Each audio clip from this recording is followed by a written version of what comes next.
করছি বাংলা টেলিভিশন অস্ট্রেলিয়ার আজকের অনুষ্ঠান। আশা করি এই লকডাউনের কারাগার থেকে মুক্তিতে আপনারা সবাই ফিরে গেছেন নিজের জীবনে স্বতঃস্ফূর্তভাবে। দেখছি তো চারিদিকে আনন্দ, আড্ডা, গল্প। আমরা যেন একটু একটু করে ফিরে যাচ্ছি নিজেদের চেনা ছন্দে, কিন্তু তার মধ্যেও কি যেন অল্প একটু না পাওয়ার রেশ। মনে হচ্ছে কি যেন একটু বাকি রয়ে গেল। বুঝতে পারছেন কার কথা বলছি? ধরুন বাঙালি, সে এপার বাংলা হোক কি ওপার বাংলা, আমাদের সবচেয়ে বড় সামাজিক উৎসব। আমি বলছি বাঙালির দুর্গোৎসবের কথা, যা আমাদের কাছে সর্বকালে চিরন্তন। তো এই প্যান্ডেমিক লকডাউনের মাঝে মাতৃবন্দনা তো হলো, অবশ্যই হলো, কিন্তু কোথাও যেন একটু না পাওয়ার রেশ থেকে মনে হলো শেষ হইলেও হলো না শেষ। আর একটু যদি আমরা পুজোকে আমাদের মাঝখানে পেলাম, তো সেই দুর্গা পুজোর রেশ আর একটু ধরে রাখতেই আমাদের আজকের প্রয়াস দুর্গা পূজা পাস্ট, প্রেজেন্ট, অতীতের কথা। অতীত বলতেই মনে পড়ে আমাদের দেশে, সেই পার বাংলা হোক কি ওপার বাংলা, আমাদের দেশে দুর্গা বন্দনার কথা। কিন্তু সত্যি কথা বলতে কি, কালের নিয়মে, জীবিকার প্রয়োজনে বাঙালি আজ পা বাড়িয়েছে ঘর হতে শুধু দুপা নয়, বহু পা দূরে বিদেশের মাটিতে হয়েছে প্রবাসী। কিন্তু প্রবাসীও কি দুর্গা পুজো বাঙালির জীবন থেকে অনেক দূরে থাকতে পারে? না, পারে। আর সেই জন্যে যা দেবী সর্বভূতেষু শক্তি রূপেণ সংস্থিতা নমস্তস্মৈ নমস্তস্মৈ নমস্তস্মৈ নমো নমঃ, মাতৃবন্দনার এই শাশ্বত মন্ত্র আজ বাংলার মণ্ডপ ছেড়ে আর সমুদ্র হিমাচল এড়িয়ে ছড়িয়ে পড়েছে সারা পৃথিবীতে। চারিদিকে দুর্গাপুজোর রেশ এসে গেছে। সেখান থেকে আসবো আমাদের আজকের প্রসঙ্গ, অর্থাৎ মেলবোর্নের দুর্গাপুজো। আমাদের সৌভাগ্য যে আমরা আজকে আমাদের মধ্যে পেয়ে গেছি এমন দুজনকে যারা মেলবোর্নের দুর্গাপুজোর সেই গোড়া থেকেই আছে, সবার খুব পরিচিত। কিন্তু অনুষ্ঠানের নিয়মে আমাকে একবার আলাপ করাতেই হবে। আলাপ করিয়ে দিই আমাদের সবার খুব প্রিয় ডক্টর প্রতীশ বন্দ্যোপাধ্যায় এবং শ্রী মণিনাথ গাঙ্গুলী মহাশয়। আপনাদের কাছে প্রশ্ন তো অনেক, কারণ স্মৃতির পথে আপনাদের দুর্গাপুজোর একরকম মণিমাণিক্য ছড়িয়ে আছে, সব আজ আমাদের কুড়িয়ে নিতে হবে আমাদের দর্শকদের জন্য। প্রথমে জিজ্ঞেস করি, দুর্গাপুজো ইন মেলবোর্ন মানে কবে? মেলবোর্নের পুজোর আমাদের হাতে করে নিয়েছিল সরস্বতী পুজো। মেলবোর্নে আমাদের সরস্বতী পুজো আগে শুরু হয়েছিল। মিস্টার দাতাবাবু আমাদের সরস্বতী পুজো করতেন। 89-এ বেঙ্গলি অ্যাসোসিয়েশন অফ ভিক্টোরিয়ার কমিটি মেম্বাররা আমার বাড়িতে একদিন এসে হাজির হয়ে বলল, প্রদেশদা আপনাকে বাঙালি মতে দুর্গাপুজো করতে হবে বলে আমার হাতে একটা দুর্গাপুজোর বই দিয়ে দিল, একটা ভিডিও দিয়েছিল। তো আমি তো পুজো সম্বন্ধে তেমন কিছু জানতাম না। ও বললো আপনি গিয়ে দাতারবাবুর কাছে শিখুন। তো সেই 1989-এ আমি প্রথম এখানকার দুর্গাপুজো করি। তারপরে 91 থেকে মৌলি এসে আমাকে জয়েন দিল, কারণ তখন একটা চিন্তা হয়েছিল আমি যদি একা পুজো করি, we need a stop gap somebody, plus এমনিতেও পুজোতে দুজন লাগে। তো মৌলি এসেছিল 91 থেকে।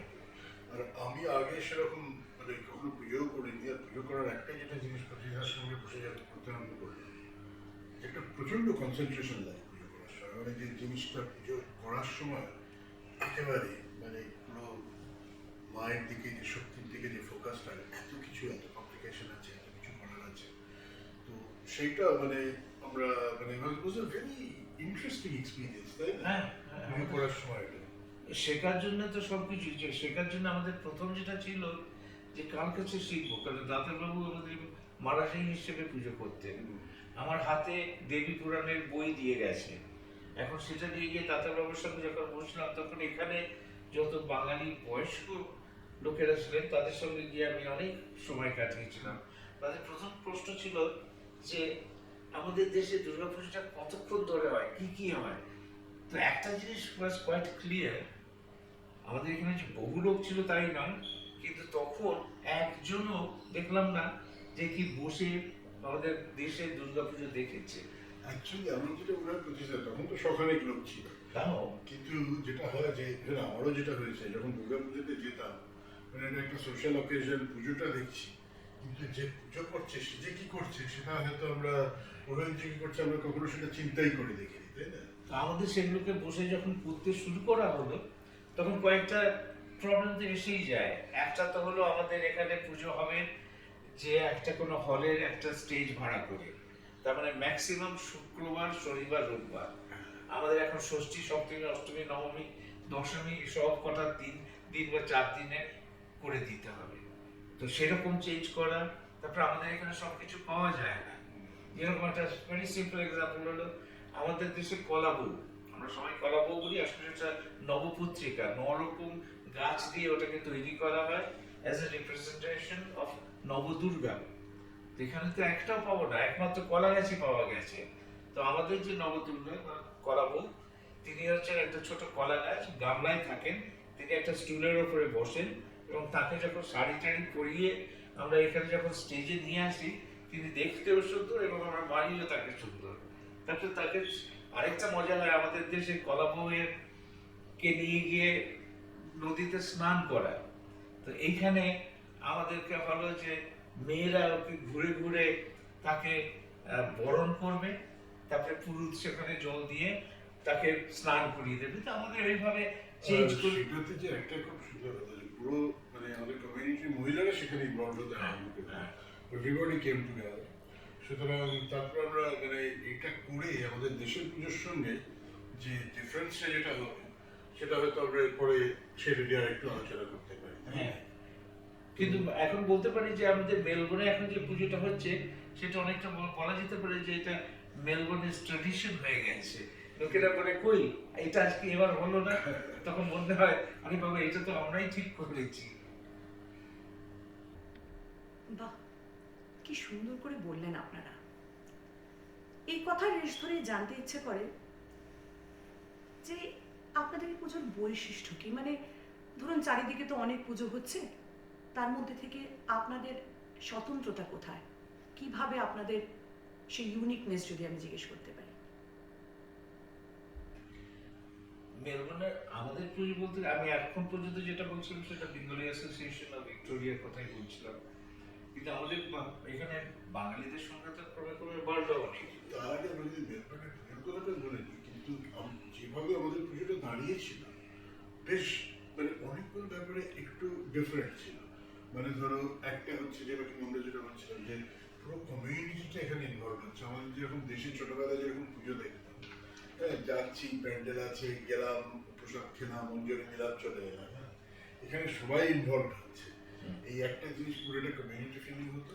মানে ষষ্ঠী মানে যখন আর আরেকটা হচ্ছে সপ্তাহে 2 দিন যেটা পুজো করি, তারপরে ষষ্ঠীটা আমরা অনেক সময় শুক্রবার দিন করতে আরম্ভ করলাম।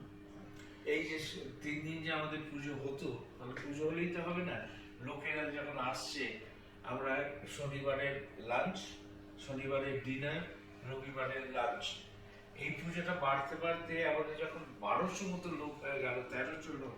আমার মনে আছে একবার আমাদের এখানে সপ্তমী পুজো শনিবার দিন আমার প্রায় 900 জন লোক একসঙ্গে দাঁড়িয়ে পুষ্পাঞ্জলি দিচ্ছে। সেটা না দেখলে বিশ্বাস করতে পারবেন না যে এতগুলো লোক একসঙ্গে এমনি করে হাতে ফুল নিয়ে পুষ্পাঞ্জলি দিচ্ছে। ওটা একটা ভীষণ ইন্টারেস্টিং এক্সপিরিয়েন্স ছিল, কারণ ওইটা যেটা হয়েছিল ওটা আমাদের তখন ওই পুজোটা হয়েছিল প্রায় একটা তোমার ইনডোর স্টেডিয়ামে, মনে আছে? ঘুরে যখন দাঁড়ালো একটা বিরাট মানে একটা জনসমুদ্র মনে হচ্ছে, তারা সবাই দাঁড়িয়ে মানে অঞ্জলি দিচ্ছে। তারা যে আমরা যেটা বলছি যেটা যে শুনতে পেলো এবং সবাই একসঙ্গে মন্ত্রোচ্চারণ করছে, অপূর্ব একটা এক্সপিরিয়েন্স। ফিলিংটা অপূর্ব একটা ফিলিং। আর তারপরে এটা হলো কি যে আমাদের সবাইকারই পুজোর এক একটা বিশেষত্ব থাকে। আমাদের এরপরে যেটা হলো যে এখানে আমাদের বাংলাদেশ থেকে অনেক বাঙালি যারা এসছেন, তাদের কাছে যে বাংলাদেশি দুর্গাপুজো বা বাংলাদেশের দুর্গাপুজো সেটা একটু তফাৎ। ইনফ্যাক্ট আমাদের মেলবোর্নের দুর্গাপুজো হয়তো কারোর সঙ্গেই মেলে না। তো তখন ওই একটা গ্রুপ হলো, তারা ডিসাইড করলো যে হয়তো আমাদের এবার বাংলাদেশি হিসেবে করতে হবে। তো শুধু আমাদের গ্রুপ তাতে সুবিধা হলো কি, আমাদের এই যে বিরাট একটা গ্রুপ ছিল 1200-1400 লোক, সেটা আস্তে আস্তে আস্তে আস্তে করতে শুরু করো, অন্য জায়গায় করতে শুরু করলো। আরো ম্যানেজেবল হয়ে গেল জিনিসটা। এইসব কথা শুনলে মনে হয় যেন আমরা আবার ফিরে গেছি সেই দুর্গাপুজোর সেই আবহাওয়ায়, সেই পরিমণ্ডলে। সেখান থেকে আসি আমার পরবর্তী প্রশ্নে। আজকে যখন আপনাদের পেয়েছি একবার, এই সব প্রশ্নের উত্তর কিন্তু আমাকে আমাদের দর্শকদের জন্য ঠিক নিয়ে নিতে হবে। পরবর্তী প্রশ্ন, এই যে পুজো আয়োজন করা, একটা পুজোর পিছনে মূল ভাবধারাটা কি? এটা কি সামাজিক কোনো নিয়ম, ধর্মাচরণ, কোনো রকম আমি বলবো ভৌগোলিক ব্যাখ্যা, নাকি সম্পূর্ণভাবে এটা একটা কমিউনিটি ফিল? কি কাজ করে আপনাদের সেই পুজোর এসেন্স, বা আমি যদি বলি সেই সারমর্মটা যদি আমাদের একটু বুঝিয়ে বলেন প্লিজ। এই যেটা বললাম, অ্যাজ ফর দ্য ড্রাইভারিজ, একটা হচ্ছে যে আমাদের কমিউনিটি পুজো। আমাদের মেলবোর্নের এখন বাঙালিদের সংখ্যা এত বেড়ে গেছে, এবং তারা তো আর একটা জায়গা নেই। আগে আগে যখন প্রথমে মেলবোর্নের বা লোকেরা আসতো ইন্ডিয়া থেকে, যারা মেইনলি ইউনিভার্সিটিতে আসতো, হয় মনাশ বা মেলবোর্ন, তো সেগুলোর জন্য তারা বেশিরভাগই একটা পার্টিকুলার এরিয়াতে ক্লোজার টু দ্য ইউনিভার্সিটি থাকতো বা ডাক্তার। তারপরে যে গ্রুপটা আসতে শুরু করলো, they were not necessarily related to university, তো তারা এখন মেলবোর্নের চারিদিকে ছড়িয়ে গেছে, এবং মেলবোর্নের এখন একটা বিরাট লাগে স্পাইডার বেড়ে গেছে। তো যারা ওয়েস্টে আছে, তাদের এখানে একটা দিক থেকে একটা দিক যেতেই প্রায় 2 ঘন্টা লেগে যায়। তো আজকালকার অনেকগুলো পুজোই মানে কমিউনিটি বেসড, মানে কমিউনিটি ইজ ড্রাইভিং, যে আমাদের কোথায় পুজো হবে, কি করে পুজো হবে। আরেকটা কমিউনিটি বিরাট, যদি বিএপি পুজোটা বলি, যেখানে এখনো প্রায় 700-800 লোক আসে, যে সবার সঙ্গে সবার দেখা কিন্তু বছরের সবসময় হয় না, কারণ মানুষ এত ব্যস্ত থাকে, ঘুরে বেড়াচ্ছে, কাজ আছে। তুমি যেটা বললে মেলবোর্নটা হয়তো বড় হয়ে গেছে, কিন্তু ওই একটা দিন সবার সঙ্গে দেখা হয়। আর যেহেতু আমার মনে হয় যে আমরা যখন পুজোটা করছি, পুজোর পরে যখন আমরা নিচে যাই, এছাড়া কিন্তু পুজোতেই আমরা ব্যস্ত, তখন যে কত নতুন মুখ আলাপ করে, মানে সেটা একটা অবর্ণনীয় এক্সপিরিয়েন্স। মানে দেশে যেরকম পুজোর প্যান্ডেলে আছে, এলো দেখলো চলে গেল, এখানে মানে সবাই মিলে আমরা একসঙ্গে একটা জায়গায় অনেকক্ষণ ধরে আছি, তাই না? That is also quite a different experience. আমার মনে হয় ট্র্যাডিশনটা, to maintain the tradition, I think is our main ingredient which is keeping us going. এবং আমাকে যারা কমেন্ট করে, যারা ইন্ডিয়া থেকে আসে, অ্যাপারেন্টলি, আমি তো ওয়ান টু ওয়ান কম্পেয়ার করতে পারি না, আমাদের যে পুজো, তারা নাকি অনেক বেশি নিষ্ঠা দেখতে পায়। তো ইটস এ পারসেপশন। এইটা 100 আরো কতগুলো একটু মানে আমাদের পুজোর ডিফারেন্স ও স্পেশালিটি আমার খেয়াল হয়েছে, যে অনেকে লোকে এসে বলেছে। একটা হচ্ছে যে নন বেঙ্গলি কমিউনিটি আমরা যারা করি, প্রচুর লোক আসে, তারাও কিন্তু পুজোটা খুব সুন্দর করে এনজয় করে। তারা নিষ্ঠা, যেটা এত সুন্দর করে পুজোটা হচ্ছে, এমন একটা কর্মযজ্ঞ, সেটাকে খুব এনজয় করে। অনেক অস্ট্রেলিয়ান যারা আসে, তারাও খুব এনজয় করে। তারা হয়তো মানে কি হচ্ছে না হচ্ছে বুঝতে পারছে না, কিন্তু খুব এনজয় করছে। বাচ্চা ছেলেরাও চারিদিকে ঘুরে বেড়াচ্ছে, এনজয় করছে, এই একটা ব্যাপার। আর রিলিজিয়াস ভাবটা যেটা, সেটা তো আমরা যখন পুজো করছি, ভীষণই ভাবে আমাদের আশেপাশে যারা লোকজন থাকে, যারা যেভাবে অর্গানাইজ করে, খুব নিষ্ঠানভাবে অনুষ্ঠান হয়। মানে আমরা যেরকম যখন পুজোটা করি, সকাল থেকে মানে 1 মাস আগে থেকে যেরকম আমরা ননভেজ খাই না, নিজেদের মাইন্ড বডি আমরা শুদ্ধ করি। সেই দিন আমরা প্রথম থেকে জল, মানে আমি তো জলও খাই না, তুমি মানে তাই আমরা একদম নিরব্য উপবাস যেটা বলে সেইভাবে করি। সুতরাং সেই জিনিসটাও আছে। এখন আমার মনে হয় ক্রমশ মেলবোর্নে আরেকটা যেটা জিনিস আসছে, যে এখন যেরকম সব দিকে আরো হয়তো পরে এটা নিয়ে বলা হবে, যে রামকৃষ্ণ মিশন যেটা একটা ঢাকাতেই হোক কি বেলুড় মঠেই হোক, যেখানেই হোক, বম্বেতেই হোক, সারা পৃথিবীতে ওটাও একটা বেশ একটা মানে নিষ্ঠার সঙ্গে যে পুজো সেইটা হয়। এখন এখানেও রামকৃষ্ণ মিশনের পুজো হচ্ছে, অষ্টমী পুজোটা। এবার আসবো একটু ভবিষ্যতের দিকে। পুজো হচ্ছে, খুব ভালোভাবে আমরা বিদেশেও আমাদের দেশের সেই অনুভূতি, সেই আবেগকে আমরা সম্পূর্ণভাবে এখানে ফিরে পাচ্ছি। কিন্তু শুধু তো বর্তমানকে দেখলে চলবে না, বলুন। আমাদের ভবিষ্যৎ যেটা তৈরি হবে এই বর্তমানের ভিত ধরে। তো আমি ভাবছি আপনাদেরকে জিজ্ঞেস করবো যে 10 বছর পরে কি ভাবছেন, কি চিত্র দেখতে পাচ্ছেন, কোন দিকে এগোচ্ছি আমরা, সেটা যদি একটু আমাদের বলেন প্লিজ। দুর্গাপুজো হিস্টোরিক্যালি দেখা গেলে সবসময় চেঞ্জ করছে। আজকে থেকে 100 বছর আগে কলকাতার যে দুর্গাপুজো ছিল সেটা এখন আর কলকাতায় নেই। এখন থিম বেসড দুর্গাপুজো হয়েছে। So Durga Puja is changing with time. তারপরে দেশ অনুযায়ী তো আছে, এই যে আমি এক্ষুনি বললাম যে কলকাতার দুর্গাপুজো, বাংলাদেশের Durga Puja, Bombay Durga Puja, they will be different. Melbourne is no exception. তার মানে দেশকাল পাত্র দিয়ে দুর্গাপুজো হ্যাজ বিন চেঞ্জিং, সবসময় চেঞ্জ করছে, করবেই। মানে 10 বছর পরেও Durga Puja will not be the same. এখন যেটা আছে সেটা হবে না। আর এইবার যদি দেখা যায় এই যে এই বছর যেটা আমাদের হলো সেটা আশা করি যেন আর কোনোদিন না হয়। ভার্চুয়াল দুর্গাপুজো জুমে যারা এখানে সমস্ত অঞ্জলি দিল, সেটা ইট ওয়াজ স্টিল দুর্গাপুজো। আর আমার কাছে যারা যারা লোকেরা এসে যারা ফিডব্যাক দিয়েছে তাদের বক্তব্য হচ্ছে এবারকার দুর্গাপুজোটা ওরা সত্যি এনজয় করেছে, কেননা ফর ওয়ান্স ওরা অ্যাকচুয়ালি পুজোতে কনসেন্ট্রেট করতে পেরেছে। তো আমি যদি দেখি যে যদি আমাদের এই সোশ্যালটাকে কমিয়ে দিয়ে যদি ওই কালচারাল ওটাকে একটু, মানে whether is going to be cultural, social বা রিলিজিয়াস, ওই মিক্সটা চেঞ্জ করতে থাকবে। আমার মনে হয় যেটা হবে প্রতিষ্ঠা দুটো জিনিস হবে একটা, যেটা জিনিস 10 বছর পরে আমরা যদি আগের 10 বা 15 বছর দেখি, সেখান থেকে বলতে পরের 10 বছরের ভাবটা পাওয়া যাবে। যে ধরুন দুর্গাপুজো তুমি যেটা বললে আরম্ভ হয়েছে 1989, তারপরে তারপরে মেলবোর্নের দ্বিতীয় পুজো আরম্ভ হলো যে বিপিসিএসবি বাংলাদেশের পুজোটা 2004-এ। তারপরে আস্তে আস্তে এখন এই বছর 6-7টা পুজো হচ্ছে, এই বছর পরের বছর আরেকটা পুজো হবে। তো সেইভাবে আমাদের কমিউনিটি বাড়ছে, পুরো জায়গাটা ছড়িয়ে পড়ছে, এটা আরও ছড়িয়ে পড়বে এবং আরও পুজো হবে। মানে আমরা যেরকম একটা গল্প শুনলাম, সেটা পরে আসবে আবার হয়তো, যে বোম্বেতে আরম্ভ হয়েছিল একটা পুজো, তারপরে সেইটা এখন বাড়তে বাড়তে 67টা পুজো হয় বোম্বেতে, মানে 50 বছর, এখানেও তাই হবে।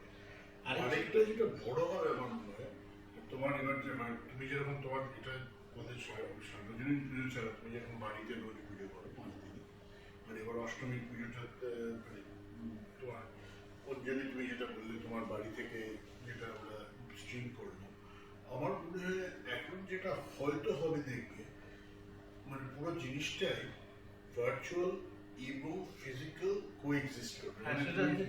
তুমি যদি দেখো অলরেডি সেটা কিন্তু হচ্ছে অনেকদিন আগে থেকে, মানে বেলুড় মঠের পুজোটা যেরকম চারিদিকে সারা পৃথিবীতে স্ট্রিম করে প্রচুর ভিউ হয়, এটাও হবে আর কি আস্তে আস্তে। আরেকটা যেটা খুব বড় চেঞ্জ আসছে সেটা হবে আমাদের নেক্সট জেনারেশন বা তারপরের জেনারেশনে দুর্গাপুজো। তাদের জন্য আমাদের এখন এই মন্ত্রগুলো ইংলিশে আমরা লিখছি। তাদেরকে একটু চেষ্টা করছি যাতে তারা এই পুজোতে ইন্টারেস্টেড হয়, কারণ তাদের কাছে পুজোটা ডাজন্ট মিন মাচ, তারা কোনোদিন দেখেনি সেই পুজোটা। তো এখন তাদেরকে যদি ইয়ে করি, এই যে সেকেন্ড অ্যান্ড থার্ড জেনারেশন, তুমি 10 বছর বলছো, that's when it's going to be these people will have to step up and get onto the stage and do what Mowgli and I have been doing. আমার মনে হয় যেটা এই তুমি যে কথা বললে যে দুভাবে এনগেজড হবে, একটা হচ্ছে পুজো করাটা, যেরকম আমি মালয়েশিয়াতে দেখেছিলাম, মানে এখন ওখানকার পুজো যেটা সেটা কিন্তু মালয়েশিয়ান বাঙালিরাই অর্গানাইজ করছে, কারণ এখনও এখানে প্রচুর মাইগ্রেন্ট আসছে। হোপফুলি দেশ থেকে লোক আসতে আরম্ভ করবে যারা এই ট্র্যাডিশনটাকে মানে কন্টিনিউ করবে, কিন্তু সেটা যদি নাও হয়, এমন একটা সময় আসবে আশা করি যেখানে এই নতুন প্রজন্ম যেটা তারা নিজেরাই এটা ইনভলভ হয়ে আরো ভালো করে করবে। আমি একটা সেদিন দেখছিলাম আফ্রিকাতে গণেশ পুজো, ওদের কিন্তু ইন্ডিয়ার সঙ্গে কোনো সম্পর্ক নেই, তারা গণেশকে পুজো করে, গণেশ তাদের সিদ্ধিদাতা সেটা ওরা জানে এবং তারা খুব এনজয় করে। নিউ কালচার, নিউ, সেটা ওটা একটা জিনিস নিয়েছে। আমার মনে হয় সেইভাবে হয়তো আমাদের দুর্গাপুজোটাও চেঞ্জ করবে। হিসেবে আমি বললাম যে একটা জিনিস আমরা যেটা শুরু করেছি, যে এই মন্ত্রগুলোকে আমরা যদি ইংলিশ ফোনেটিক্যালি ট্রান্সলেট করি, মানে তাহলে ওরা বলতে পারে। কিন্তু তার সঙ্গে যেটা করা হচ্ছে, এবং সেটা আমাকে এবং মৌলিকে দুজনকে খুব হেল্প করেছে, আমরা বেশ অনেক বছর ধরে এই মন্ত্রগুলো আমরা যে করছি সেটার কি মানে এবং কেন করছি সেটা নিয়ে ভাবছি। এবং সেটা করলে হয় কি, আমরা যখন পুজো করতে বসি আমরা রিয়েলাইজ করি যে আমরা কি করছি। আমরা একটা অদ্ভুত কয়েকটা শব্দ বলে সময় কাটাচ্ছি না, আমাদের একটা কারণ আছে এবং ওই প্রসেসটা ওই মন্ত্রের মধ্যে দিয়ে আসছে, এবং সেটা যদি আমরা বুঝতে পারি এবং সেটা যদি আমরা সেকেন্ড জেনারেশনকে বোঝাতে পারি, তাহলেই আমি বুঝবো যে দুর্গাপূজার সাথে এইটা একদম খুবই ইম্পর্টেন্ট। আমি যেটা চেষ্টা করি যে কোনো পুজো আজকাল করেন, যে কিছু কিছু নেটের থ্রু দিয়ে পার্টিকুলার আমেরিকাতে এই নিয়ে প্রচুর কাজ হচ্ছে। যে পুজোর মন্ত্রগুলো তিনভাবে, একটা হচ্ছে তোমার দেবনাগরীতে বা সংস্কৃততে, একটা বাংলাতে, একটা ইংরেজিতে লেখা থাকছে, আর মানেগুলো লেখা থাকছে ইংরেজিতে এবং বাংলাতে এবং দেবনাগরীতে। তো আমি একটা ছেলেকে দিয়ে এক্সপেরিমেন্ট করলাম, তাকে বইতে দেওয়া হলো। তো সে এখন ঠিক করেছে যে সে যখন আরেকটু ইউনিভার্সিটির দিকে এগিয়ে যাবে সে বসে পুজো করবে। এখন এরকম দু তিনজন আছে, তাদের এখন সময় করা হয়নি যে তাদের বসে সেই করাটা। কিন্তু আমার মনে হয় মানে একটা ড্রিম আমার হচ্ছে, যেরকম যারা আজকে 18, 19, 20 বছর যারা স্পিরিচুয়ালিটি সেই কানেকশনটা আছে, তাদের কাছে এখন যেইভাবে অনলাইন সিস্টেমগুলো ডেভেলপ করছে, it will be far more accessible to them. যখন ধরো আমরা আরম্ভ করেছি, আমাদের সময় তো ইভেন নেটেও এগুলো পাওয়া যেত না, সবই মানে ফটোকপি করে, তুমি যে অরিজিনাল ইয়েগুলো করেছিলে সবই বই থেকে ফটোকপি করে বড় করে সেখান থেকে টিকা ফিকা দিয়ে আমরা যা করার করেছিলাম। এখন মানে ফেসিলিটিগুলো খুব ভালো হচ্ছে, এখানে আমরা এখানে জিনিসটা অনেক ইভলভ করছি। তার মানে আমাদের সামারিতে বলবো যে আমাদের দুর্গাপুজো এখন আছে, থাকবে এবং চেঞ্জ করবে, এবং সবাই অ্যাজ এ সোসাইটি এনজয় করবে। অ্যান্ড এটা অনেকগুলো সাইড আছে, কালচারাল, রিলিজিয়াস অ্যান্ড সোশ্যাল। আর আমার মনে হয় প্রতিষ্ঠা এখানে এটা কিন্তু চিরকালই দুর্গাপুজোটি ইভলভ করেছে। মানে ধরো 300 বছর আগে যে দুর্গাপুজো যেভাবে হতো, মানে আমরা তো আমাদের ছোটবেলা, আমরা ধরো 50-60 বছর আগে যেভাবে দেখেছি সেটা একরকম হচ্ছে। এখন দেশেও চারিদিকে কিরম একটা পুজো পুজো গন্ধ। আপনাদের এই কথা শুনে মনে হচ্ছে গেয়ে উঠি, আয় রে ছুটে আয়, পুজোর গন্ধ এসেছে। সেখান থেকেই কথা প্রসঙ্গে ভাবছি, এই যে আপনারা বললেন মেলবার্নে পুজোর শুরু, সেখান থেকে এখন পুজো অনেকটাই ছড়িয়ে পড়েছে। কিন্তু একদম যদি গোড়াপত্তনের কথা বলি, অর্থাৎ প্রথম পুজোর শুরু যে কমিউনিটি অর্গানাইজেশনের হাত দিয়ে, আমি বলছি বেঙ্গলি অ্যাসোসিয়েশন অফ ভিক্টোরিয়া ওরফে বিএভি। 30 বছর আগে যাদের যাত্রা শুরু এবং যারা আজকেও তাদের যাত্রাপথে, তাদের লক্ষ্যপথে স্থির হয়ে এগিয়ে চলেছে। তো মেলবোর্নের সেই সবচেয়ে পুরনো বেঙ্গলি অ্যাসোসিয়েশনের থেকে আমরা আমাদের মধ্যে পেয়েছি, যিনি শারীরিকভাবে হয়তো আজকে এখানে উপস্থিত হতে পারেননি, কিন্তু যান্ত্রিক মাধ্যমে তিনি আমাদের কাছে তার বার্তা পৌঁছে দিয়েছেন। তো আমাদের মধ্যে এখন আমরা পাবো আমাদের বেঙ্গলি অ্যাসোসিয়েশন অফ ভিক্টোরিয়ার উনি একজন সিনিয়র মেম্বার, শ্রী অসীম কুমার দাস। আমরা এবার এই ভিডিও ক্লিপিংয়ের মাধ্যমে জানতে পারবো অসীমবাবুর কাছ থেকে বিএভির সম্বন্ধে জানা অজানা কিছু কথা। নমস্কার, আমি অসীম কুমার দাস। আমি Bengali association of Victoria founding member. Bengali association হয়েছিল এখানটায় অফিসিয়ালি ইন 1983। তার আগে অবশ্য এখানে সরস্বতী পুজো এবং বিজয়া সম্মেলনী হতো। তখন অবশ্য লোক অনেক কম ছিল, এই ধরুন 30 থেকে 40টা ফ্যামিলি হবে তখন। তো সবাই সবাইকে চিনত। যাই হোক, 1989 ফেব্রুয়ারি মাসে তখন সরস্বতী পুজো হচ্ছে আর কি। তখন সবাই গল্প গুজব করছে, পুজো দেখছে, কেউ খাবার দাবার তৈরি করছে। তখন সবাই চারদিকে বসে আছে একসঙ্গে। তখন ডিসাইড করা হলো যে এবার আমাদের বাঙালিদের পুজো করতে হবে। কিন্তু মুশকিলটা হলো যে পুজো সেই সময় সে বছর অক্টোবরে ছিল, কিন্তু প্রতিমা যদি আনতে হয় তাহলে অর্ডার দিয়ে বাই সি ফ্রেট আনলে অক্টোবর মাসের আগে আসতো না। কিন্তু ফর্চুনেটলি আমি সেবার অগস্ট মাসে দেশে যাচ্ছিলাম। তখন দেশ থেকে ফেরার পথে প্রতিমা অর্ডার দেওয়া হয়েছিল আগেই, সেটা আমি আনন্দভাবে লাগেজ করে এখানে নিয়ে এসেছিলাম। তো সেই প্রথম আমাদের পুজো 7th of October 1989 Mount Weebly secondary কলেজে হয়।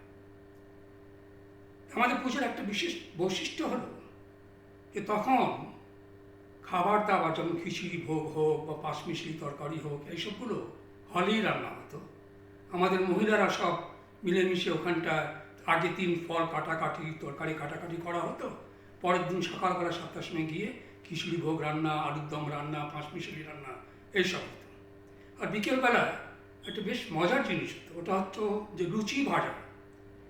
তো ভদ্রলোকরা সব লুচি বেলছেন, সেই অস্ট্রেলিয়ান ম্যাপ, ইন্ডিয়ান ম্যাপ এইসব লুচি বেলছেন, আর মহিলারা সব ভাজছেন। That was I think it was some sort of কী বলবো generated that friendship, team work এইসব জিনিস নিয়ে। তো ওইটা আমার মনে হচ্ছে পুজোর একটা বিশিষ্ট অঙ্গ। এই যেমন আমরা বলি যে বাঙালিদের পুজো হচ্ছে রিলিজিয়াস পার্টটা তো আছেই, কিন্তু তাছাড়া কালচারাল পার্টটাও আছে, যেখানে আমাদের এখানকার লোকাল যারা আছে তারা নিজেদের আর্টটা দেখাতো আর কি স্টেজের ওপরে। And that was something which was quite enjoyable. Thank you. তারপরে এখন থেকে 10 বছর পরে পুজো কোথায় যাবে সেটা তো এখন বলা বড় মুশকিল, কিন্তু আমরা যেভাবে দেখছি যে আমাদের এখন যেমন উইকেন্ডে পুজো হয়, তখন হয়তো লোক বেশি বেড়ে গেলে তখন হয়তো উইকডেজে ও 4 দিন 5 দিন ধরে পুজো করতেও পারে।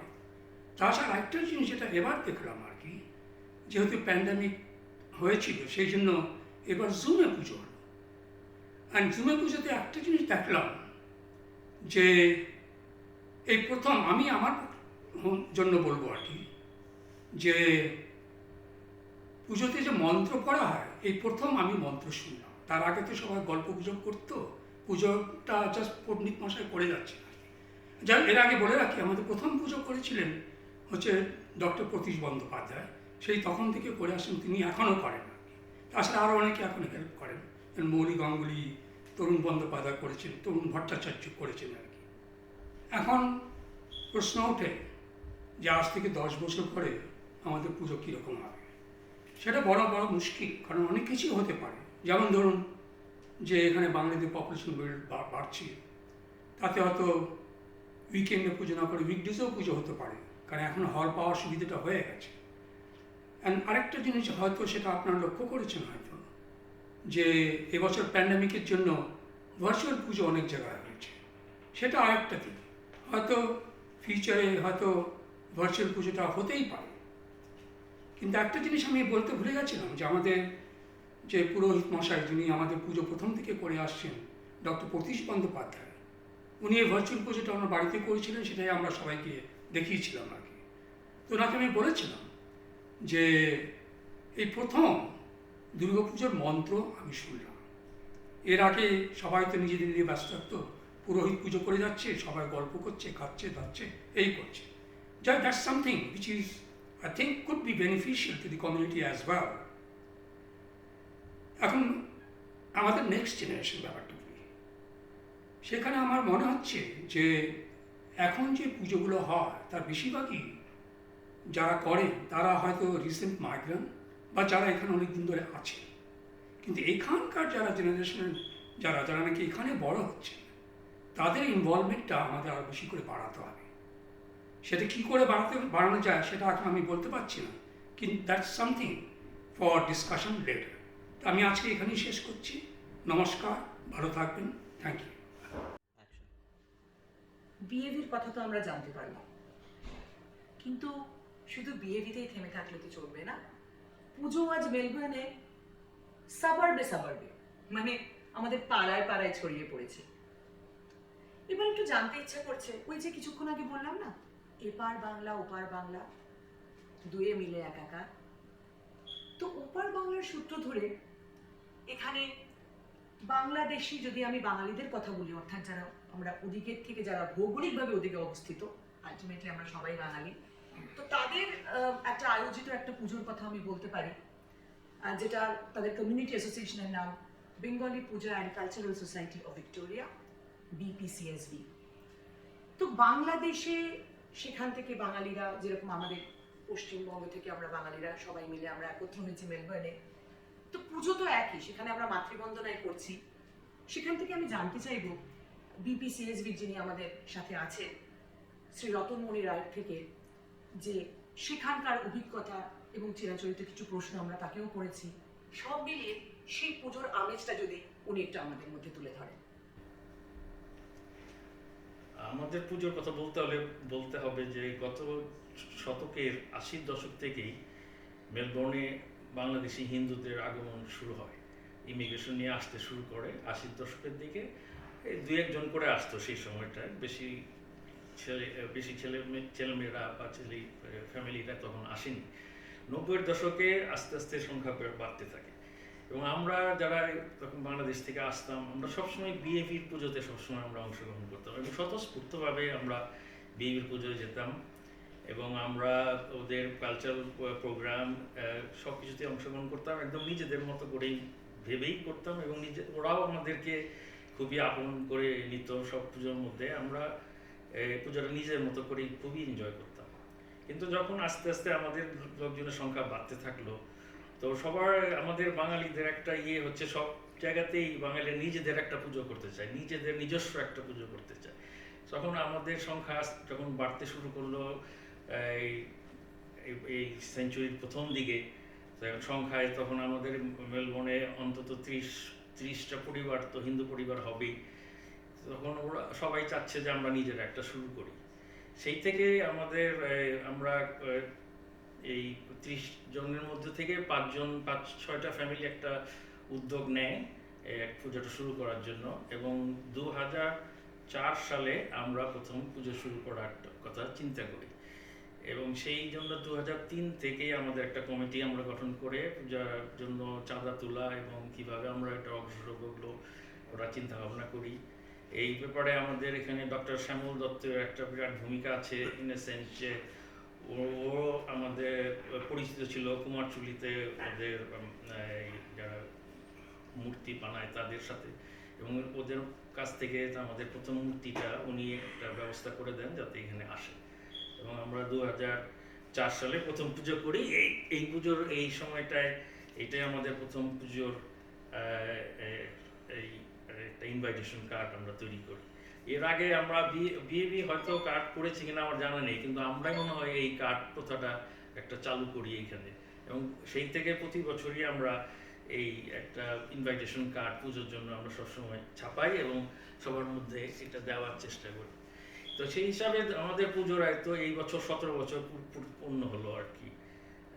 এবং উত্তর এখানে বাঙালিদের সংখ্যাও বাড়তে থাকে, বাংলাদেশি হিন্দুদের সংখ্যা বাড়তে থাকে এবং পরবর্তীতে প্রায় মোর দেন 200 ফ্যামিলিস এইখানে পুজোর মধ্যে যুক্ত হয় আমাদের সাথে এবং পরবর্তীতে সংখ্যা আরও বাড়তে থাকে বাঙালি ফ্যামিলি এবং কিছু লোক ওয়েস্টে থাকে। আমরা সাধারণত পুজোগুলো করতাম এই আমাদের নর্থ ইস্টের দিকে, তো ওদের কিছু সংখ্যক লোক উড়িবি এইসব সাইডে থাকে, তো ওরা নিজেরা আবার নিজেদের একটা পুজো করার চিন্তা ভাবনা করে। সেইভাবে এখন বাংলাদেশি হিন্দুদের পুজোই হয়তো আরও ৪-৫টা হয়ে গেছে সেই হিসাবে। তো আমি মনে করি যে আমাদের পুজোটা অন্য পুজোর থেকে ভিন্ন। আমি এইভাবে মনে করি যে আমাদের পুজোটা সবার জন্য উন্মুক্ত। আমাদের পুজোটা আমি মনে করি যে এটা আক্ষরিক অর্থেই মানে সার্বজনীন আর কি, সবার জন্য উন্মুক্ত। এবং আমাদের পুজোতে বাংলাদেশি এই পশ্চিমবঙ্গের আমাদের বন্ধুবান্ধব যারা আছেন ওনারাও আসেন, অন্যান্য কমিউনিটিরাও আসেন এবং বাংলাদেশে প্রচুর পরিমাণে মুসলিম যারা আছে তারাও আমাদের পূজায় অংশগ্রহণ করে। নট অনলি পূজায় এই মানে গান বাজনা বা ফাংশন যেটা হয় সেটাতেও তারা উপস্থিত থাকে। এবং আমি মনে করি যে আমাদের পুজোটা আমরা যেটা বলি বাংলাদেশে কথা বেশ প্রচলিত আছে, আমার মনে করি যে ধর্ম যার যার উৎসব সবার। তা আমার পুজোটা আমার মনে হয় আমাদের পুজোটা হচ্ছে একটা উৎসব এবং এটা সবার জন্য। এটা শুধু বাংলাদেশি হিন্দুদের জন্য না, এটা এখানে বসবাসকারী যারা আছে সবার জন্যই এই পুজোটা। আর আমাদের পুজো আসলে আমাদের বাংলাদেশি বাঙালিদের ঢাকাতেও বা বাংলাদেশে যেসব পুজো হয় এটা একদম আপনার পুজোগুলো এই এই একটা ধর্মীয় ভেবে কতটা পুজোটা হয় না, পুজোটা অনেকটা একটা সামাজিক একটা উৎসবের মতো তৈরি হয়। এবং এই পুজোগুলো আমরা এইখানেও আমরা সেই সেই ধারাটাই বজায় রাখার চেষ্টা করি, যাতে এটা একটা উৎসবের মতো হয়। এটার মধ্যে সবাই যেন আমাদের একটা মিলন মেলা হয়, যেখানে অন্যান্য আমাদের যে কালচারাল অ্যাক্টিভিটিস আছে সেইগুলো যেন আমরা সবাই করতে পারি। সবাই আসে আমাদের ওই অনুষ্ঠানগুলোতে, আমাদের মুসলিম বন্ধু বান্ধবরাও আসেন, গান বাজনা করেন, পশ্চিমবঙ্গের লোকেরাও এসে গান বাজনা করেন, যেটা একটা উৎসবের মতো অবস্থা সৃষ্টি হয়। এবং আমরা এইটাকে একটা আমাদের সামাজিক একটা মিলন মিলন বন্ধন বলেই মনে করি।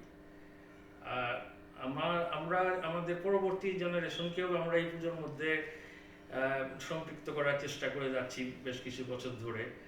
বিশেষ করে কালচারাল প্রোগ্রামগুলোতে ওরা অংশগ্রহণ করে। আমাদের পুজো প্রতি বছরই আমরা শারদীয় একটা সংখ্যা বের করি, সেখানে নানা রকম প্রবন্ধ, কবিতা টবিতা লেখা হয়, তারপর পেইন্টিংস এগুলো দেওয়া হয়। বাচ্চাদের উৎসাহ দেওয়ার জন্য আমরা ওই পেইন্টিং করতে বলি, ওরা বেশ ধর্মের উপরে বা দুর্গা প্রতিমার উপরে বা ধর্মের রামায়ণের কাহিনীর উপরে এগুলোর উপরে লেখে এবং তারপরে এগুলো ছবিও আঁকে সেগুলোর মধ্যে। সেইভাবে আমরা চাচ্ছি যে আমাদের ধর্মটা, আমাদের কালচারটা যেন আমাদের পরবর্তী প্রজন্মের কাছেও এটা বিএভি হলো, বিপিসিএসবি হলো, এরকম মনে হচ্ছে আমরা যেন একটা পুজো ভ্রমণে বেরিয়ে পড়েছি মেলবোর্নের পথে। সত্যি যেরকম সময়ের সাথে মেলবোর্নে বাঙালিদের সংখ্যা বেড়েছে, ঠিক তেমনি মাতৃবন্দনাও ছড়িয়ে পড়েছে মেলবোর্নের বুক জুড়ে। এখন আর সেটা একটা বা দুটো মণ্ডপে সীমাবদ্ধ নয়, আমাদের মধ্যে আমরা পেয়েছি অনেক অনেক পুজোকে সাথে। কিছু নাম যেটা এই মুহূর্তে আমার মনে আসছে, যা খুবই গুরুত্বপূর্ণ মেলবোর্নের পুজো ম্যাপে: Bengali society of Melbourne, BSM, এরপরে মেলবা, ওয়াইনঠাম দুর্গোৎসব। Hello, my name is Devashish. I am from Sri Shakti Association Victoria. Sri Shakti Association Victoria is fairly new in Melbourne, Victoria. We came into existence roughly in March or April 2020, and the aim was to bring everybody under a same umbrella. We are a multicultural venture, and we welcome everybody from every religious, from every ethnicity, and from any countries and any culture. We plan to start our Durga Puja this year, but as you know, in this pandemic situation, we were in stage 4 lockdown. However, the enthusiasm was not less, so we actually did an online Durga Puja.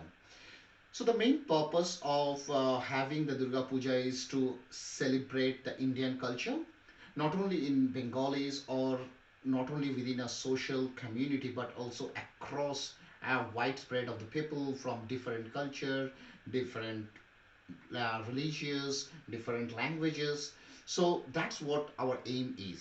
In future, we aim to do some community services, which include blood donation camp, some gifts to the foster child, some community service, giving back to the community and all. The real essence is sharing is caring. So what we want in next 10 years or 5 years or in the upcoming days is to bring a community together, a trust building activity, and to serve the community what we get and what we give back. That's the main thing. And the main target is that we want, because there are a lot of peoples, our next generations, who are born and brought up in Australia. Some came at a very early age, some are born here. So not only is the Australian culture, but also to infuse within them the Indian culture, the values, what we have learned from our predecessors. So that's what we aim to do. Not sure how much we will do, that is restored for the future, but stay tuned with us for more updates. Thank you guys. নমস্কার।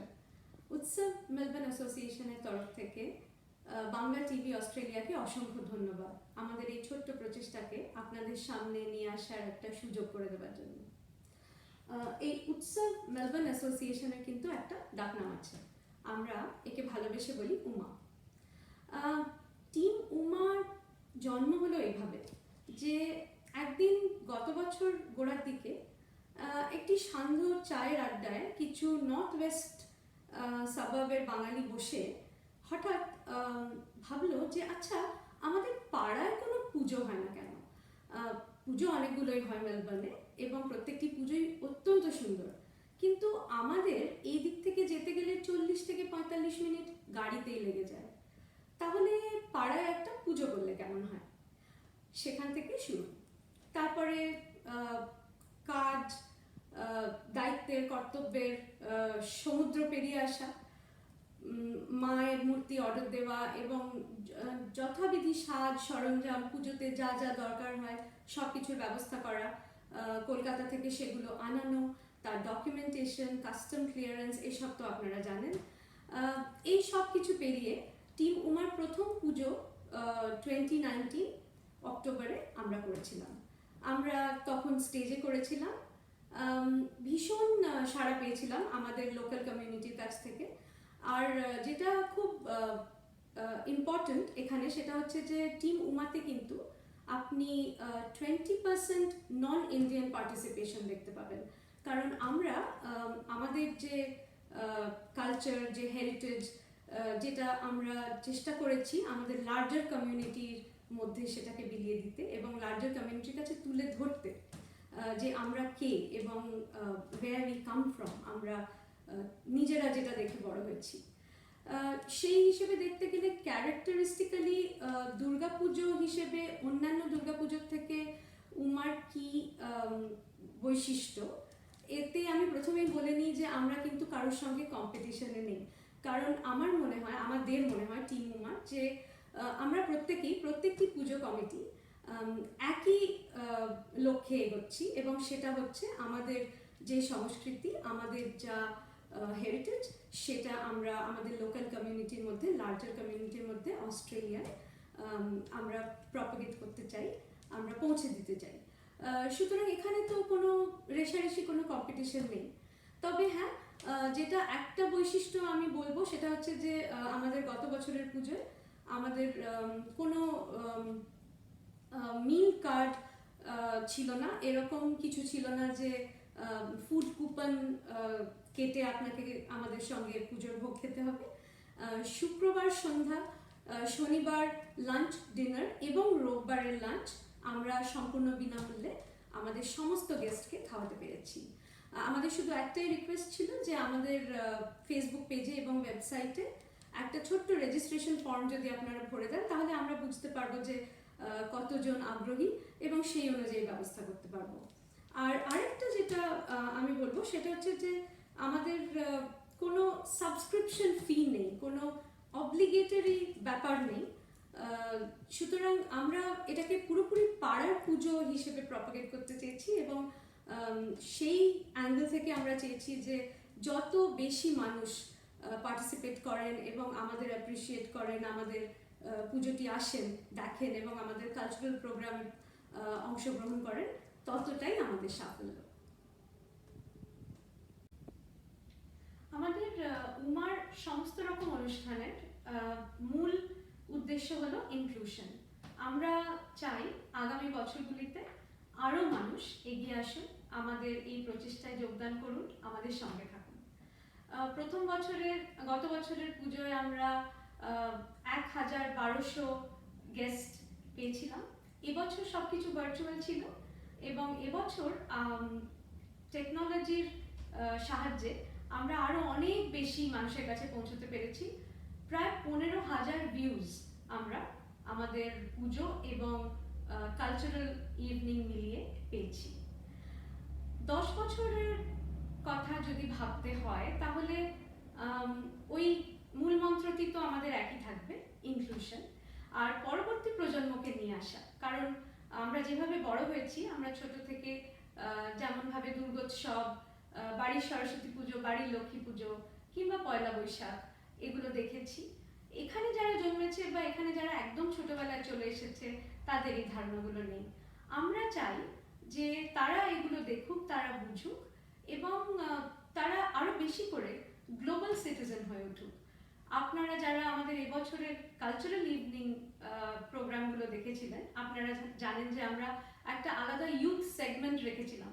তার কারণ হচ্ছে 2.5 বছর বয়স থেকে 18 বছর বয়স পর্যন্ত আমাদের ইউথ সেগমেন্টের এবারের পার্টিসিপেন্টরা ছিল, এবং তারা বিভিন্ন দেশ থেকে ছিল, শুধু অস্ট্রেলিয়া থেকে নয়। আমরা আগামী বছরগুলোতেও চেষ্টা করব এই ধারাটা অব্যাহত থাকে, এবং এর সঙ্গে আমরা এটাও চাইবো যে তারা পুজোর দিকটাও একটু দেখুক। যেমন এবছর যখন আমরা সরস্বতী পুজো করেছিলাম, তখন একটা বড় অংশ ম্যানেজমেন্টের আমরা আমাদের নেক্সট জেনারেশনকে করতে দিয়েছিলাম, এটা তাদের দায়িত্ব ছিল। আমরা চেষ্টা করব সামনের বছর সরস্বতী পুজোতেও কিছুটা সেভাবেই এগোতে, আর এভাবে আস্তে আস্তে করতে করতে তারাও বড় হবে, তারাও শিখবে, তারাও দেখবে। তো আমার মনে হয় আমাদের টিম উমার যে নেক্সট জেনারেশন উঠে আসবে আমাদের পরবর্তী প্রজন্মের মধ্যে থেকে, তারা আমাদের এই ধারাটিকে অব্যাহত রেখে এগিয়ে নিয়ে যাবে।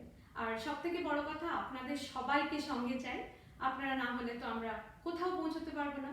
তাই জন্য উমার সঙ্গে থাকবেন, আমাদের সঙ্গে থাকবেন, আমাদের উৎসাহ দেবেন, আর let us enjoy all together. ধন্যবাদ। নমস্কার, মেলবার্ন বেঙ্গলি অ্যাসোসিয়েশনের তরফ থেকে আমি শর্মিষ্ঠা দে আপনাদের সকলকে জানাই প্রীতি ও শুভেচ্ছা। মেলবার পুজো নিয়ে বলতে গেলে শুরু করতে হয় মেলবার গড়ে ওঠার পেছনের কিছু তথ্য নিয়ে। আমরা বাঙালি, কর্মসূত্রে আমরা যে মহাদেশেই থাকি না কেন, আমাদের শিকড় থেকে আমরা অভিন্ন। বাঙালির মনে এই সুর চিরন্তন। আমার সোনার বাংলা, আমি তোমায় ভালোবাসি। চিরদিন তোমার আকাশ, তোমার বাতাস, আমার প্রাণে, সে যে আমার প্রাণে বাজায় বাঁশি। সেই বাংলা থেকে সুদূর প্রবাসে অবস্থিত আমাদের মন ফেলে আসা ঢাকের তালে মেতে ওঠা পুজোর দিনগুলোর জন্য ব্যাকুল হয়ে থাকত। এই ব্যাকুলতা থেকেই বাস্তব রূপে মেলবার জন্ম। আমরা কিছু সমভাবাপন্ন পরিবার মিলে আমাদের কালচার ও ট্র্যাডিশনকে অক্ষুণ্ণ রাখতে একটা কমন প্ল্যাটফর্ম হিসাবে মেলবার স্থাপনা করি। 2013 সালে কালী পুজো দিয়ে মেলবার পথ চলা শুরু। আমাদের লক্ষ্য নিরাপদ পরিবেশে সকলের যোগদান ও সহযোগিতার মাধ্যমে বিদেশের মাটিতে পুজোর স্বাদ উপভোগ করা। বিভিন্ন অনুষ্ঠানের মাধ্যমে সংস্কৃতি ও ঐতিহ্যকে ধরে রাখা। মেলবা সবার জন্য উন্মুক্ত। আমরা চাই আন্তরিক ও স্বতঃস্ফূর্তভাবে সকলের যোগদান করে আনন্দ উপভোগ করুক। তাহলেই আমাদের আয়োজিত অনুষ্ঠানগুলি সাফল্যমণ্ডিত হবে। বর্তমানে আমরা যেখানে অবস্থান করছি সেখানে বহু ধরনের জনগোষ্ঠী পৃথিবীর বিভিন্ন প্রান্ত থেকে এসেছে। তাদের ঐতিহ্য ও সংস্কৃতির প্রভাব আমাদের পরবর্তী প্রজন্মের ওপর বিভিন্নভাবে প্রতিফলিত হচ্ছে। মেলবার আন্তরিক প্রচেষ্টা মাল্টিকালচারাল ট্র্যাডিশনকে ধরে রেখে আমাদের পরবর্তী প্রজন্মকে যথাযথ গাইডেন্স দেওয়া। আশা করি আমাদের প্রচেষ্টায় নতুন প্রজন্ম উৎসাহিত হবে এবং ঐতিহ্যকে ধরে রাখতে সক্ষম হবে, আর এভাবেই শিকড়ের সঙ্গে সম্পৃক্ত থাকবে। আপনাদের সকলকে মেলবার পক্ষ থেকে আরও একবার অসংখ্য ধন্যবাদ। নমস্কার।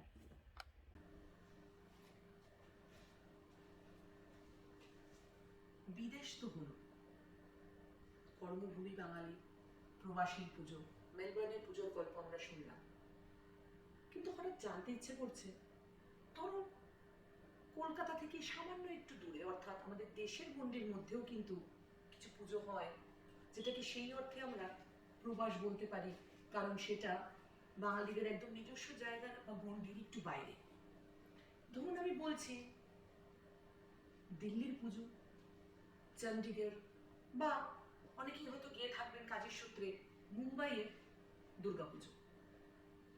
সৌভাগ্যক্রমে আমরা এখানে পেয়ে গেছি এমন কিছু লোককে যারা নিজেরা হয়তো তাদের ছোটবেলায় বা তার চেয়েও বড় হয়তো তাদের মা বাবার হাত ধরে খুব ঘনিষ্ঠভাবে যুক্ত ছিলেন সেই সমস্ত পুজোর সাথে। এখানে আমরা এই অনুষ্ঠানে তুলে ধরেছি দিল্লির পুজোর কিছু গল্প। সেই গল্প আমাদের কাছে নিয়ে এসছেন মিতু লঙ্গি ভৌমিক, যিনি আমাদের বলেছেন যে তার বাবা কি সুন্দরভাবে বাংলাদেশের বাইরে, সেই পরিধির বাইরে থেকেও সেই দিল্লিতে পুজোর পরিমণ্ডল, পুজোর অনুষ্ঠান আয়োজন করেছিলেন বা তার সাথে যুক্ত ছিলেন বহু বছর। সেখান থেকে আমরা চলে যাব চণ্ডীগড়ের মাটিতে। মেলবার্নে আমাদের সবার পরিচিত অলোক চক্রবর্তী এবং সীমা গুপ্তা, এনারাও পরিবার সূত্রে চণ্ডীগড়ে অনেকদিন ছিলেন এবং সেখানে তাদের বাবার হাত ধরে, মায়ের হাত ধরে সেই পুজোতে তাদের কি অভিজ্ঞতা, কলকাতার বাইরে অথচ দেশের মধ্যে পুজো, তাদের সেখান থেকে কি নতুন আনন্দ আস্বাদ তারা পেয়েছেন সেটা জেনে নেব। এবং সবশেষে মুম্বাইয়ের পুজো, বলিউড। হ্যাঁ, ঠিক ধরেছেন, মুম্বাইয়ের পুজোতে কিন্তু সিনেমা জগতের একটা ছাপ আছে, কিন্তু তার সাথেও খুব বহু পরিচিত, সেখানে খুব সাত্ত্বিক শাশ্বতভাবে কিন্তু রামকৃষ্ণ মিশনের পুজো হয়, যেটা সম্পূর্ণ একটা অন্য আঙ্গিক, একটা অন্য মাত্রা নিয়ে আসে পুজোতে। সেই সব মিলিয়ে আমাদের কাছে গল্প করবেন সুব্রত ভট্টাচার্য, তার অভিজ্ঞতা, তার পরিবারের অভিজ্ঞতা মুম্বাইয়ের পুজো থেকে। আসুন তবে দেখে নিই এদের কাছ থেকে আমরা কি জানতে পারি। Hello. Thank you for this invitation to share some thoughts on my experiences of Durga Puja outside Bengal. My name is Subroto Bhattacharjee. Born in Bombay in 1948, I left the country at 40 for Abu Dhabi and ended up with my wife Nandita and sons Shamarish and Neil in Melbourne in 1990, the definition of a Pravashi Bengali. In Bombay, we lived in a western suburb called Khar, 6 minutes walk from the Ramakrishna Mission. My dad had moved from Narayanganj, Dhaka in East Bengal via Calcutta to central Bombay in 1939 and to Khar in 1941 after he married my Bahrampur Murshidabad-based mother. The infestation of Khar and Pali Hill by Bengalis of the movie industry came a few years later when they discovered its sylvan charms. My memories of Pujo in Bombay are from 1955 onwards. We used to visit the 4 major Pujos of Bombay, which is Santa Cruz in our western suburbs, Chembur in the east, Shivaji Park in the centre, and Tejpal Hall, which served the south. Bengalis flocked to their local Pujos in these areas. We focused on our local event at the Ramakrishna Mission. Everyone made it a point, though, to attend the Ramakrishna Mission Pujo, particularly on Ashtami, for that was the real Pujo, where worship prevailed over mammon, where pulchritude and matchmakers alike bowed their heads to the Mother Goddess, where no influence could be wielded in committees, and where the flavour of the bhog had a simple purity unattainable in any other venue. No subscriptions were solicited. We all donated to the mission according to our financial capability. These 5 locations were well served by public transport, buses and local trains. The Bengali populace comprised initially salaried folks and professionals who had migrated from undivided Bengal over decades to make a decent livelihood in the city blessed by Mumba Devi, whence came the name Mumbai. The late 60s saw an influx of a major Bengali workforce from senior management level down, exiting Calcutta and its environs, resulting from the Naxals' oppressiveness. Well-to-do arrivals working in corporate headquarters drifted towards South Bombay, served by Tejpal. Many professionals continued to live in the areas served by Santa Cruz and Chembur, and the original middle class continued to patronize Shivaji Park. Stalls proliferated, selling Bengali saris and snacks even in the Ramakrishna Mission grounds. As more people acquired cars, parking at the venues became a major issue, and still we pandal hopped as a family. Our experience in Bombay was mirrored in the observed development of Pujos in Melbourne, starting with a single Pujo in the southeast and expanding to over half a dozen all over the suburbs. My in-laws having launched 2 Pujos on the west, we now split our time between the various Pujos, where I continue to shoot the pulchritude and the proceedings with a slew of Nikons, while Nandita continues to work alongside the priest conducting the rituals. Some things are, after all, almost too good to change. But it's time to hand the baton over to the younger generation. The process is already underway. See you all, God willing, at next year's Pujos. Thank you for your time and your attention. My favorite memory of Durga Pujo is in Delhi with my father and my mother and extended Mashi, Pishi, grandparents, everyone together eating bhog, which was always a big part of the plan.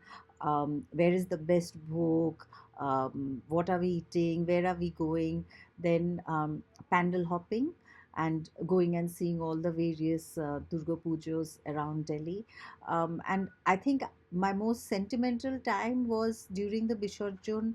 I used to sit on my father's shoulders and see Goddess Durga go away. And I always used to sit and cry. And my father used to always say, Abar ashbe next year, don't worry, like that. So I miss sitting on his shoulders and those beautiful memories. And it was just such a joyous time. Um, Watching my mother wear new saris, get ready, telling her how beautiful she looks, just going for Anjali. There are so many beautiful memories with Durga Puja. Um, what were the characteristics of your pujo?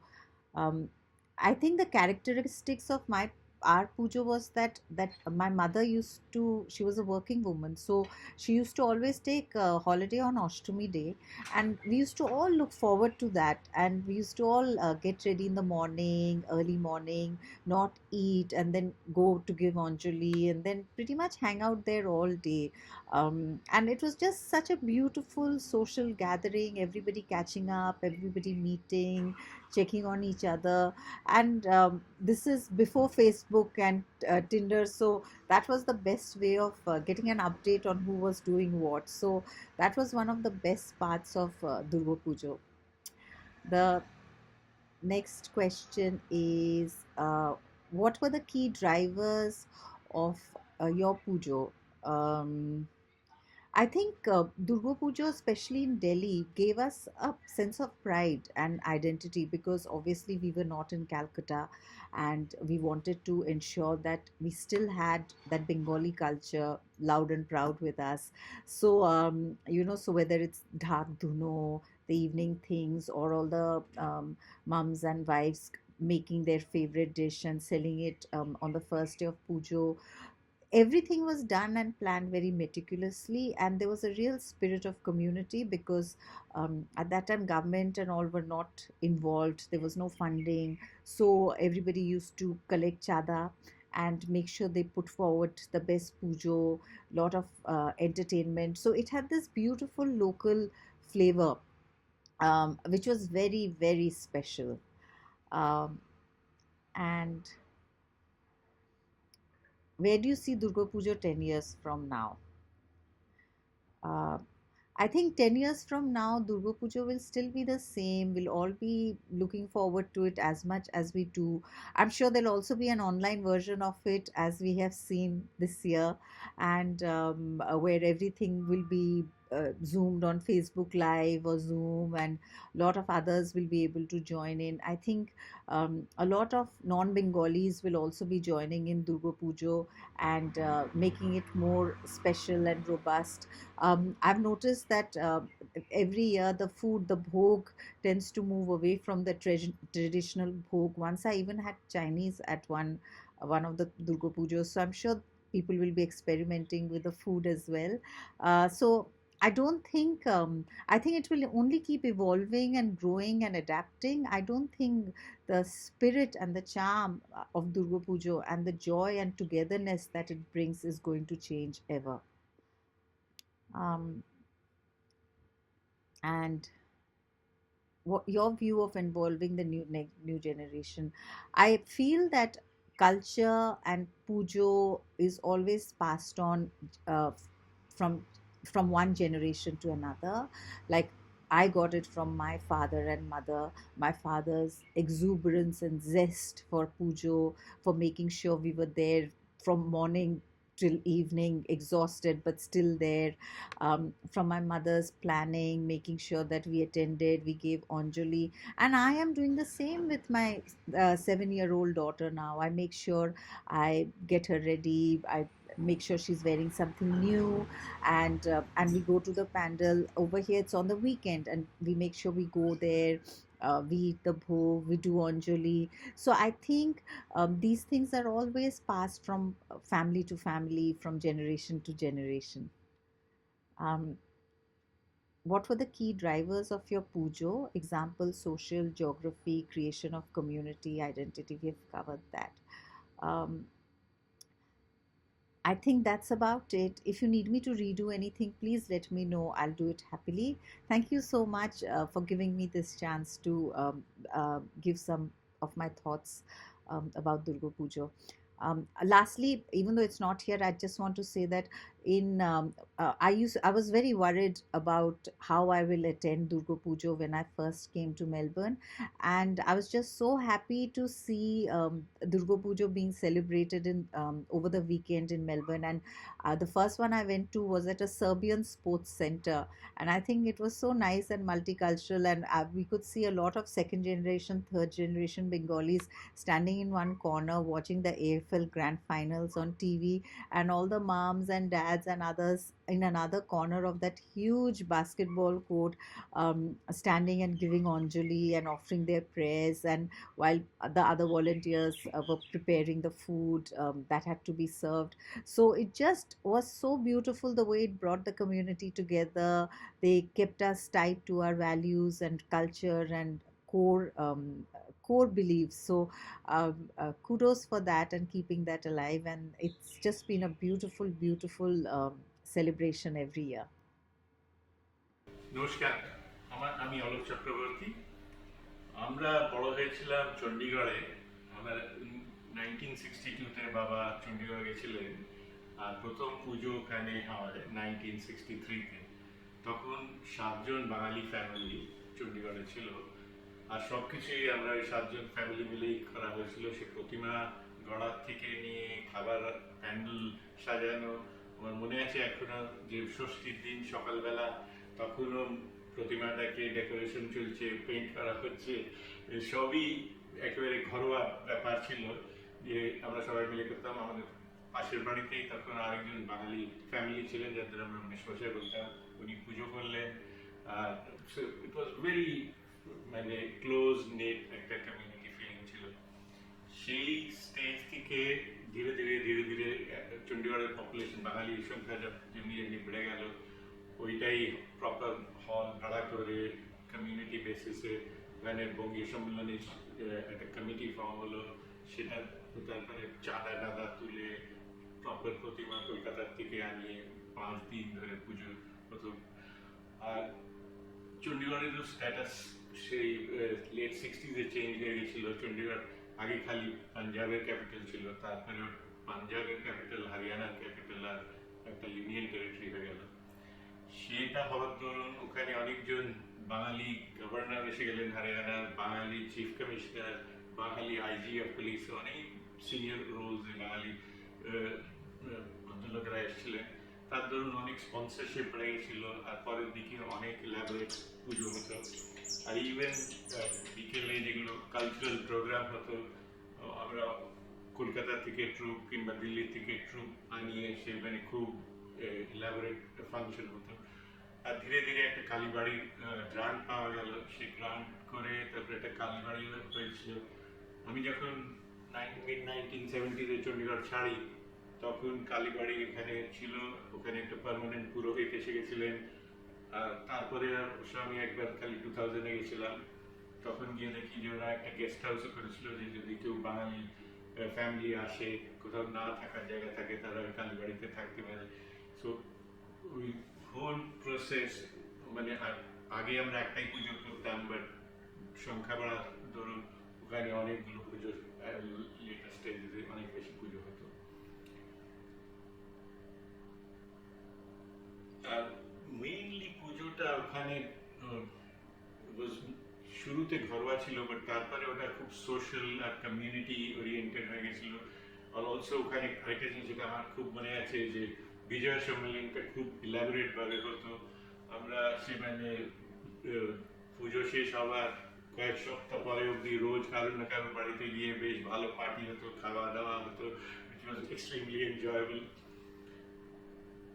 এখন মেলবোর্নের সঙ্গে যখন আমি দেখি, মেলবোর্নের পুজোতে অনেক similarity আছে। শুরুতে অনেক মানে কমিউনিটি খুব ছোট ছিল, আর সব ফ্যামিলি কন্ট্রিবিউট করতো, সে খাবার বানানো, তারপরে কালচারাল প্রোগ্রামগুলো করা, সব জিনিসেই পার্টিসিপেশন ছিল, আর খুব ক্লোজ নিট একটা ফ্যামিলি অ্যাফেয়ার ছিল।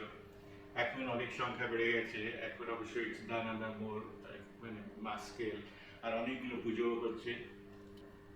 নেক্সট জেনারেশনকে ইনভলভ করা, আই থিঙ্ক যে পুজোটা প্রাইমারিলি এখন এখানে যা হচ্ছে ইজ যারা নতুন মাইগ্রেন্ট বাঙালিরা আসছে, আর অনেক পুরনো আমাদের যারা ছেলেপিলেরা এখানে বড় হয়েছে তাদের ইনভলভমেন্ট অতটা নেই।